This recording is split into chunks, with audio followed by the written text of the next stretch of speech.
కార్మికులందరికీ మోటార్ బైకులు ఇవ్వాలి, గీత కార్మికులందరికీ వృద్ధాప్య పెన్షన్ 5,000 రూపాయలు ఇవ్వాలి, పెండింగ్ లో ఉన్న ఎక్స్గ్రేషన్. జిల్లా జర్నలిస్ట్ సంఘం అధ్యక్షులు అయితేగాని రాంబాబు గౌడ్ గారు మాట్లాడుతుగా కోరుతున్నాం. ఈ సమాజంలో అతి ప్రమాదకరమైన వృత్తి గౌడ వృత్తి. బీసీ కులాల్లో అత్యధిక సంఖ్య జనాభా తెలంగాణ రాష్ట్రంలో కలిగినటువంటి గౌడలకు రాజకీయంగా, సామాజికంగా, వృత్తిపరంగా కూడా తగినటువంటి ప్రాధాన్యత ఈ రాష్ట్రంలో లభించడం లేదు.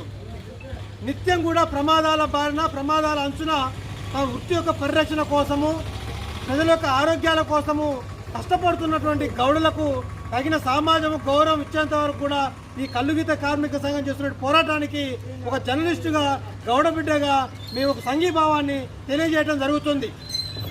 విపరీతమైన బెల్ట్ షాపులు గ్రామాలలో పెట్టి కళ్ళు యొక్క ప్రాధాన్యాన్ని తగ్గించడమే కాకుండా ప్రజల యొక్క ఆరోగ్యాలతో చెలగాటాడుతున్న ఈ ప్రభుత్వాలు ఈ యొక్క బెల్ట్ షాపుల్ని ఆర్థిక వనరులుగా భావించి ఈ యొక్క కల్లుగీత వృత్తిని చెడగొట్టే విధంగా చేసినటువంటి కార్యక్రమానికి ఈ చర్మగీతం పాడి గౌడ వృత్తిని ప్రోత్సహించాలి, గౌడలకు ప్రోత్సాహకాలు అందించాలి, బెల్ట్ షాపులను ఎత్తివేయాలని చెప్పి ఈ కల్లుగీత కార్మిక సంఘం చేసినటువంటి పోరాటానికి మేము ఒక జర్నలిస్టు సంఘంగా మద్దతు తెలియజేస్తున్నాం.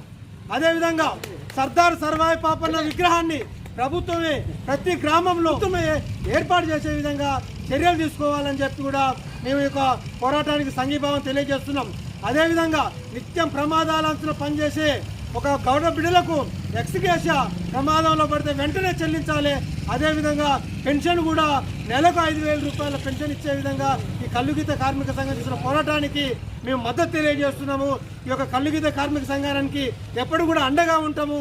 ఈ యొక్క జర్నలిస్టుగా కూడా మీరు చేసే పోరాటానికి మద్దతు తెలియజేస్తున్నాం అని చెప్పి తెలియజేస్తున్నాను.